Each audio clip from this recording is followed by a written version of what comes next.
So I say that there are others likely not listed here. But they often have similar beliefs with each other when it comes to, as I say, the issues of the deity of Yeshua, Jesus, and the personhood of the Holy Spirit. So most of those groups are very quick to say that Jesus is not very God in essence, and they're quick to say that the Holy Spirit is not a third person of a triune God or a Trinity Godhead or something to that effect.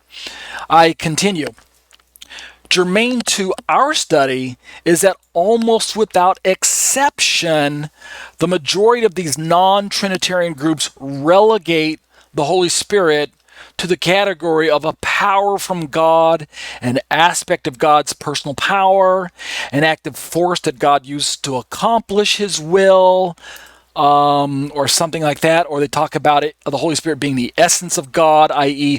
a mode of God, a mask that resembles the person of the Holy Spirit, which I say God can swap out with a mask that to we humans resembles the Father at times, or that resembles the Son at times, right? So I'm talking about modalism, which is a perspective that oneness Pentecostals, even though they may not admit to that verbiage of modalism, it's apparent to me as you read through their theology that their perspective on God is quite modalistic in its articulation, in its verbiage, in its representation of God showing up in the Bible as God the Father sometimes, showing up as God the Son sometimes, and showing up as God the Holy Spirit. But there's really just one God, and His name is Jesus. He just wears different labels and hats and interchanges them and things like that. He swaps out his avatar, right?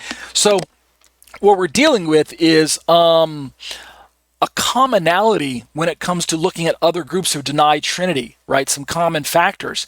So isn't it really kind of interesting that Trinitarianism and Orthodox Trinitarian groups have some really kind of what I would recognize as almost unique or isolating factors that set them apart from many other groups. It's almost like we as Orthodox Trinitarians, we're purposely taking the hard road, right? The more difficult way to understand God. I mean, after all, if you read through the Bible from Genesis through, say, Malachi, or Genesis through Second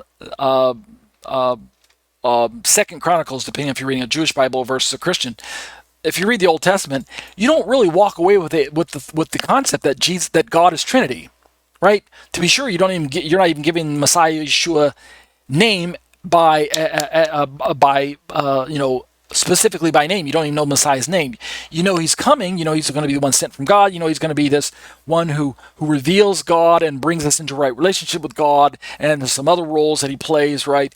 But we're not even given His name until we start reading through the Gospels, right? The book of Matthew and things like that. That His name shall be called Jesus, right? The name that's revealed to Mary through the angels. But germane to my point on Trinity here, and specifically on the Holy Spirit and things like that, is that it's really difficult, and I admit this as a Trinitarian, it's really difficult to just put your finger on the idea that the Holy Spirit is a separate entity from God. I mean, it's quite natural to read through the Old Testament, and when you encounter the passages about the Holy Spirit, to naturally assume and to walk away with the understanding that you're just dealing with God, who Himself is a spirit, right? And it's the Spirit of God, who is God's very own Spirit. So